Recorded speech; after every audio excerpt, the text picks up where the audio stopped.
Hello and welcome back to Fist Entertainment for my review of an out of theater review. I saw this movie last weekend when on opening weekend when it came out, and that is for 2026's Mortal Kombat 2. Okay, I'm going to do a non-spoiler plot synopsis of the film. So I won't go into details. I won't spoil anything at all. Just kind of like a non-spoiler representation of the plot of the film. It takes place, I say, pretty much like 4 years after. I would say it takes place probably just a week or two. Yeah, probably a week or two after the events of the first film. And basically, because of the carnage from the previous film from 2021, they need to find some new champions, and in particular, just really one new champion. And so that's when we have the introduction of the fan favorite character from the video games of Mortal Kombat, Johnny Cage, played by Carl Urban. He was a washed-up 1990s, 1980s action star that made, guerrilla budgeted freaking cheesy action movies, kind of like Jean-Claude Van Damme films and Dolph Lundgren movies back in the day. And they approach him and they bring him into this world that we are all a part of. And basically we meet a hell of a lot more of the famous fan favorite characters like Katana and Jade and our main villain of the Mortal Kombat universe, which is definitely not the sorcerer that we have in the first film. That would be Shao Kahn or whatever his name is. And they got this guy down perfectly in this movie. I like that. It's a lot better than Mortal Kombat Annihilation, where you just have Brian Thompson with no prosthetic, with makeup put on at all. When the main villain of this franchise, whether in video game form or movie form, is supposed to be terrifying. Well, they definitely did that with this version of the film. He is quite scary looking. He doesn't look really human at all. He looks like something that you would find in Masters of the Universe, for example, with Skeletor. He's more creaturistic like that. And if I'm looking forward to, I might add this Masters of the Universe next month. That's gonna be fun. And then of course the tournament actually happens in this movie. The vast majority of this film is actually the Mortal Kombat tournament. And so we actually are doing Mortal Kombat in this film versus the previous film. The comedy in this film is phenomenal. It's phenomenal. I can't get into the back and forth between two characters because that would spoil something for people that haven't watched this movie yet. But I can talk about Carl Urban. They got Johnny Cage down so well. He puts his sunglasses on by pushing on the temple with his middle finger. So he's kind of like flipping people off while making himself look cool. He talks so much shit all the time, just like the character does in the video game. He's a smart ass. They got this character down the right way versus the 1995 film for New Line as well. And what I like is that they give Johnny Cage the respect that he deserves, because he actually is, in a lot of ways, everybody's favorite character in the video games. Where people will choose to fight a battle with a friend playing a Mortal Kombat video game using the character of Johnny Cage because he's just so fun. He's a fun character. And they definitely got that down in this movie. They got this character has been given the justice that he has always deserved on the big screen, being adapted from the video games. Is definitely there, and it's there in a wonderful big way. And Carl Urban is perfectly casted as Johnny Cage. I don't think maybe an older version of the character, but I don't think you could top that. He did a phenomenal job. That's all I have to say about that. The gore in the graphic violence in this one is even more graphically violent and gory than the first film. And that, to me, is what makes these two films, Mortal Kombat 2021 and Mortal Kombat 2, that's playing in theaters right now, so much more enjoyable than the 1990s films. Is the fact that they watered it down in 1990s films to PG-13. They just try to be, you know, nice that the whole family can watch it. This is Mortal Kombat, not Street Fighter. You want to do that? You want to do that with Street Fighter? Fine. You can do that. This is Mortal Kombat. No kid should be playing those games, because you're literally fighting to the death, and how you have fatalities in the game is you're literally ripping your opponent apart. I mean, literally. People are cutting limbs off. People are cutting them straight down the middle and they fall apart. Yeah, shit like that going on in the video games. So, wouldn't it make sense that if you're going to make a Mortal Kombat movie, that you would do the same thing? That's what makes this film and its predecessor such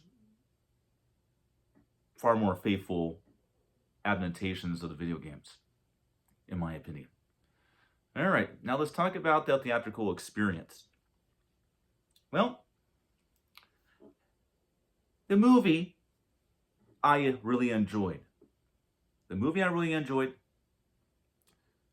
Popcorn, large root beer soda, candy.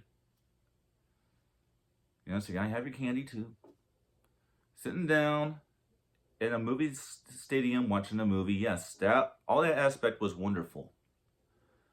But keep in mind that I just came from watching the first film in this cinema with the big screen pulled down. And I still enjoyed the hell out of this movie. I still had a wonderful time. But I was distracted by a couple of things. I was distracted by the lack of proper bass response with the speakers and sub. It sounded as if somebody calibrated their system like I calibrated mine, having the subwoofer turned up to 50%, and then after the fact decided to turn it down to 1/4 or 1/3% instead of keeping it at 50. And people don't realize this, but the subwoofer does a lot more than send bass for the bottom layer of the room.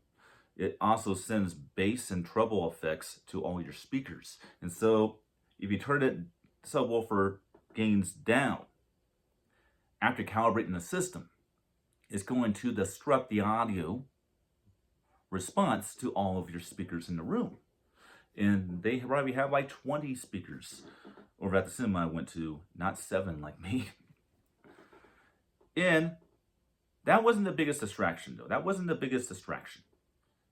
You see, when I watched the first movie on my screen, flawless, absolutely flawless image, crystal clear. I can't say that about the cinema I went to. I can't. It was a warped image. It was as if they used improper keystone correction to fit the projector image to the screen. There's one proper way to use keystone correction on a projector. That's called horizontal and vertical correction. You use that, you'll have crystal clear picture. And then there's the other one, which is called keystone quick corner correction. If you use that, you're going to lose focus on the image. The image is going to be warped, and it's not going to look really all that good. Now, I've gone to this particular theater several times, probably in the last 20 years. I've probably gone to this theater probably about 50 or so times. I have never ever seen it look or sound this bad before. Now, I'll eventually go back to the cinema again, and maybe they would have fixed all these issues by then. It could be a lot of things. Maybe the lamp has reached its 13th hour, or has gotten over 1,000 hours of use on it, and maybe the image is getting degraded because the lamp needs to be replaced. The sound, I already told you exactly what happened with the sound. So whoever calibrated it, if you want to calibrate the subwoofer in the speakers at a lower subwoofer gain volume, then fine, turn the subwoofer gain knob down and then calibrate the system. Don't calibrate it with the gain turned 50% and then turn it down later.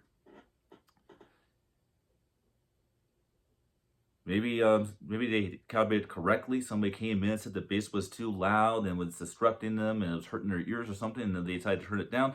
Okay, whatever. I could find a better way to deal with that. I would say, all right, well, I'm sorry. There's a few hundred other people in the stadium that don't have a problem with the bass. I guess I'm just going to have to ask you to leave. Here's a refund for your ticket.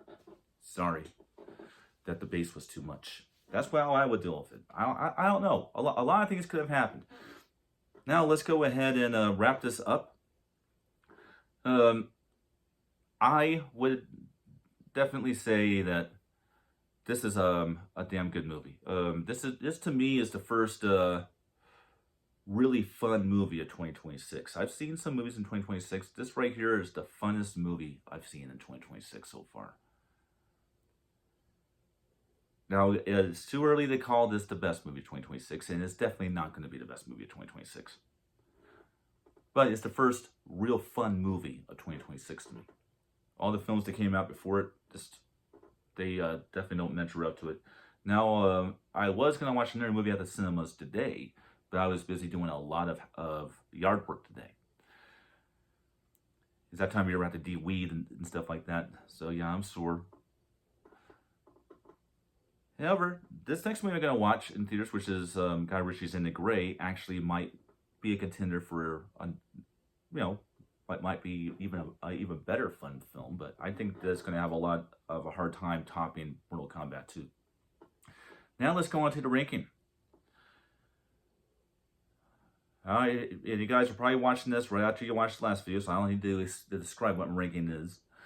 Unlike Mortal Kombat 2021, which I gave a 3.5-star rating to, which means that it's almost perfect, but it's just not. There's just something missing. I would say that what was missing in 2021's Mortal Kombat is not missing in this film. So I am definitely giving Mortal Kombat 2 4 stars. It is absolutely a perfect film. So yes, this is one that you should all go out and watch. Just don't make a mistake that I made and watch it at a cheaper, Cinemark cinema. I would go to the IMAX for this one. I should have done that. Granted, I'm kind of glad I didn't, because I did get some really cool shit over at Best Buy. And in fact, an awesome record I've been looking for. That it was like, wow, it's Christmas morning. So some good came out of it, but I really wish I would have watched this at a much better cinema. I might have a different opinion of my experience altogether on that. But I hope you enjoyed. A little bit longer on this video, but you know what? It's my channel. I'll do what I want to do, and everybody likes it. So that's my review of 2026's Mortal Kombat 2. Sorry I didn't go too much more in depth. I think I went in pretty good in depth because we're only at almost at 15 minutes. This is a pretty long video. And it's not me answering questions on a home theater tour like the first video I made tonight. This is me talking about a movie. But I hope you guys enjoyed. This is Foos, and I'll see you on the next 2 reviews I'm going to be making tonight as well. Until then.